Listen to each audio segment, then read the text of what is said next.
శ్రీ సాయినాథాయ నమః. శ్రీ సాయి సచ్చరిత్రము 29వ అధ్యాయం. మద్రాస్ భజన సమాజము, టెండూల్కర్ కుటుంబము, కెప్టెన్ హటే, వామన్ నార్వేకర్.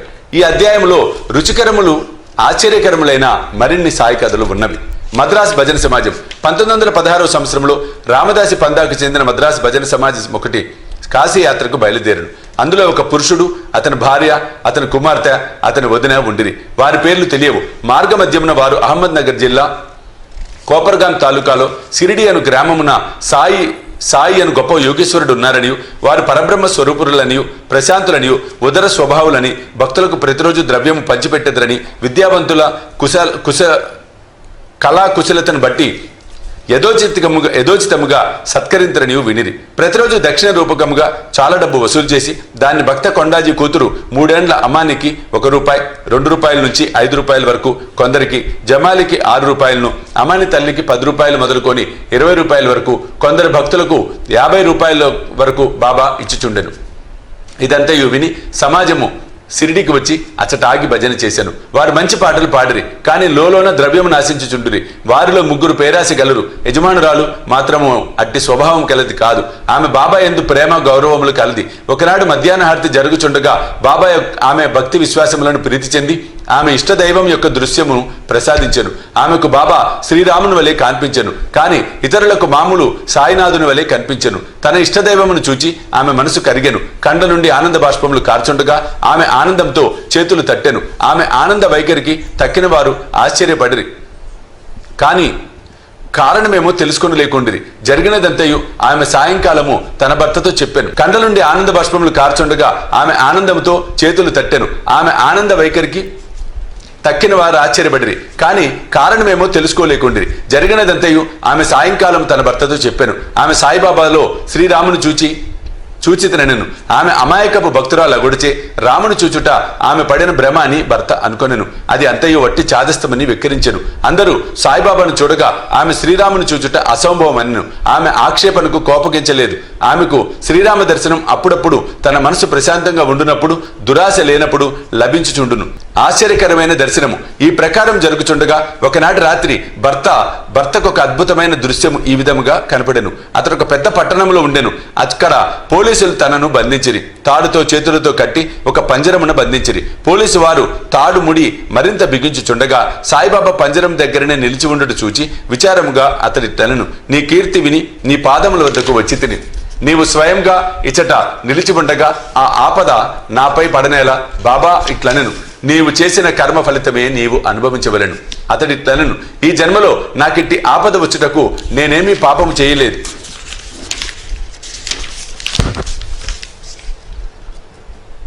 బాబా ఇట్లనెను, ఈ జన్మలో కాకుండా గత జన్మలో ఏదైనా పాపం చేసి ఉండవచ్చును. అతడిట్లన్ను, గత జన్మలో నేనేమైనా పాపము చేసి ఉన్నచో నీ సముఖమున దాని నేల నిప్పు ముందర ఎండుగడ్డి వలె దహనం చేయరాదు.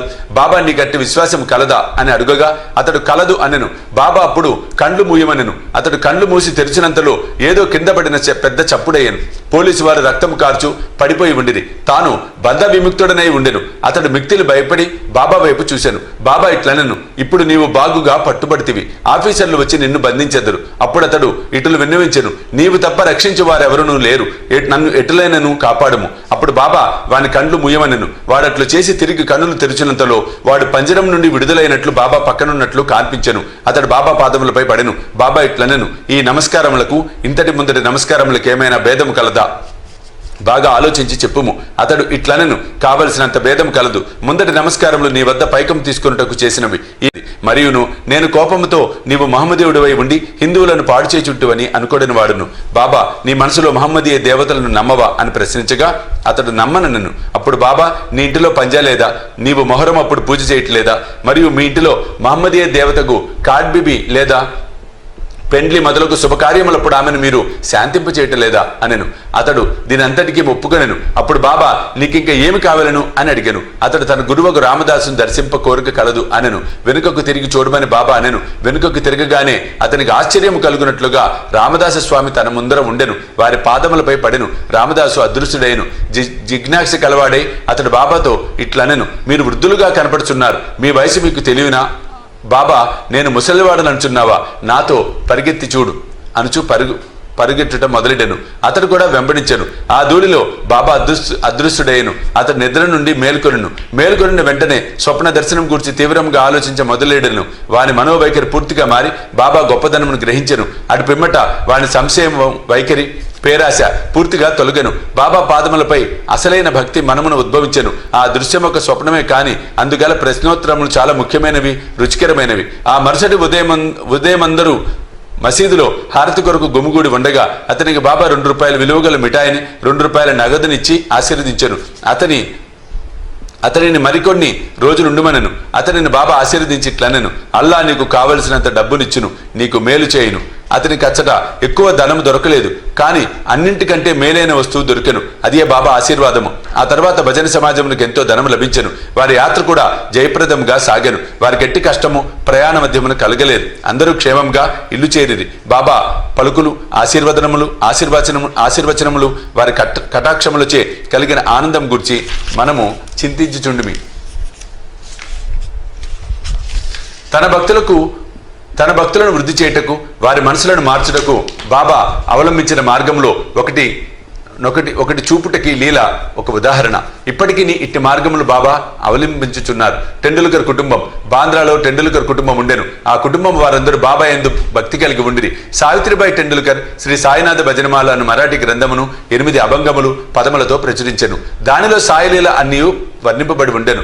బాబా యందు శ్రద్ధాభక్తులు కలవారు దానిని తప్పక చదవవలెను. వారి కుమారుడు బాబు టెండూల్కర్ వైద్య పరీక్షకు కూర్చొనవలెనని రాత్రింబవళ్లు కష్టపడి చదువుచుండెను. అందరూ జ్యోతిష్కుల సలహా చేశాను. వారు అతనిని జాతకమును చూచి ఈ సంవత్సరము గ్రహములు అనుకూలంగా లేవని చెప్పిరి. కనుక మరుసటి సంవత్సరము పరీక్షకు కూర్చొనవలెను అని చెప్పిరి. అట్లు చేసిన తప్పక ఉత్తీర్ణుడగుని చెప్పిరి.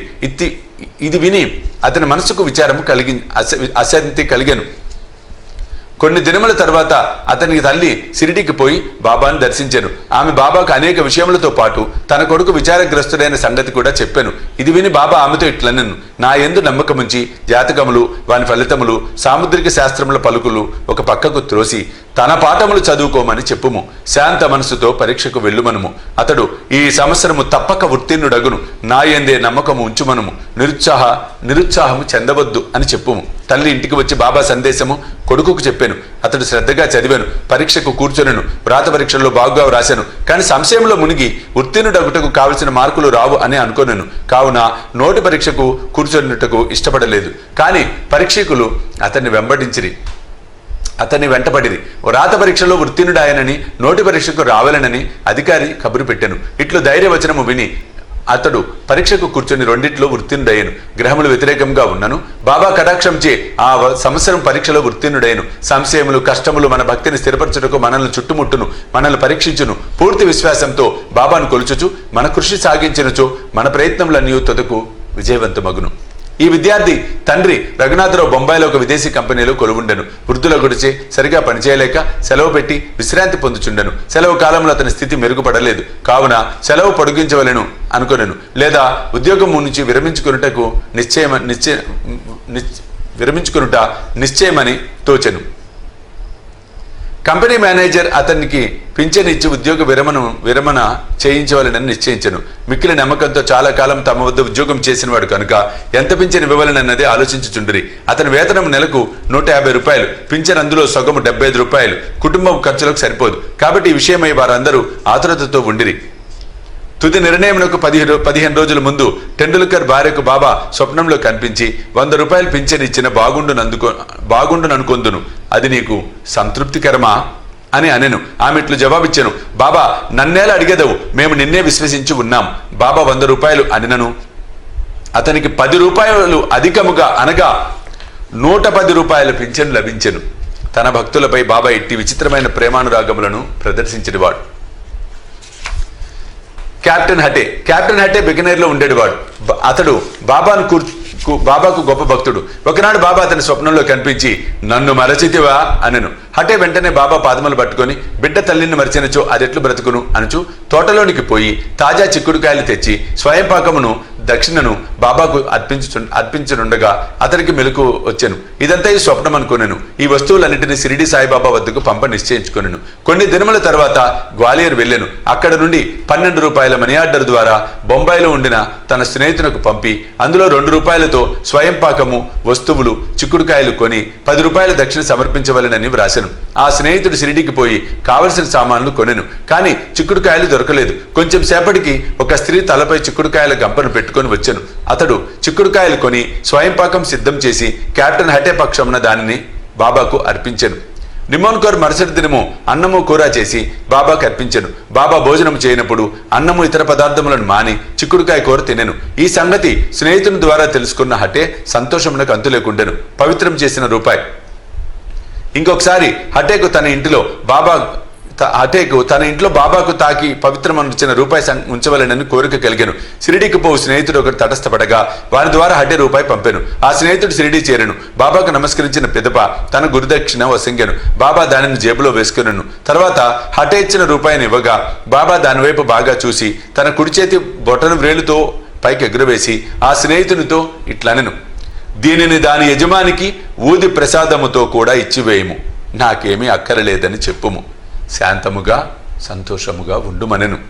ఆ స్నేహితుడు గ్వాలియర్ తిరిగి వచ్చాను. హటేకు బాబా పవిత్రం చేసిన రూపాయి ఇచ్చి జరిగినదంతయు చెప్పాను. ఈసారి హటే మిక్కిలి సంతృష్టి చెందను. బాబా సద్బుద్ధి కలుగు చేయనని గ్రహించెను. మనపూర్వకంగా కోరుడుచే బాబా తన కోరికను యథాప్రకారం నెరవేర్చనని సంతసించెను. వామన నార్వేకర్ చదువులు ఇంకొక కథను వినతరుగాక.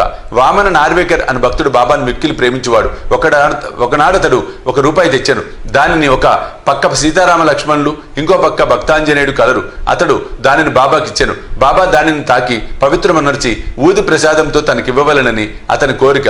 కాని బాబా దానిని వెంటనే జేబులో వేసుకొనెను. శ్యామ నార్వేకర్ ఉద్దేశమును తెలుపుచు దానిని తిరిగి ఇచ్చివేయమని బాబాను వేడెను. బాబా ఇట్లనెను, దీని నేల అతనికి ఇవ్వవలెను, దీనిని మనమే ఉంచుకుందము. అతడు 25 రూపాయలు ఇచ్చినచో వాడిని తిరిగిచ్చేదము. ఆ రూపాయి కొరకు వామన్ రావు 25 రూపాయలు వసూలు చేసి బాబా ముందర పెట్టెను. బాబా ఇట్లనెను, ఆ నాణెము విలువ 25 రూపాయల కంటే ఎంతో ఎక్కువ. శ్యామ, ఈ రూపాయిని తీసుకొనుము, మన కోసములో దీనిని ఉంచుము, దీనిని నీ పూజా మందిరములో పెట్టి పూజించుకునుము. బాబా ఎందులకి మార్గం అవలంబించిరో అడుగుటకెవరికి ధైర్యం చాలుకుండెను. ఎవరికి ఏది క్షేమమో బాబాకు తెలియను. 29వ అధ్యాయం సంపూర్ణము. సర్వం శ్రీ సాయినాథ అర్పణమస్తు. శుభం భవత్తు.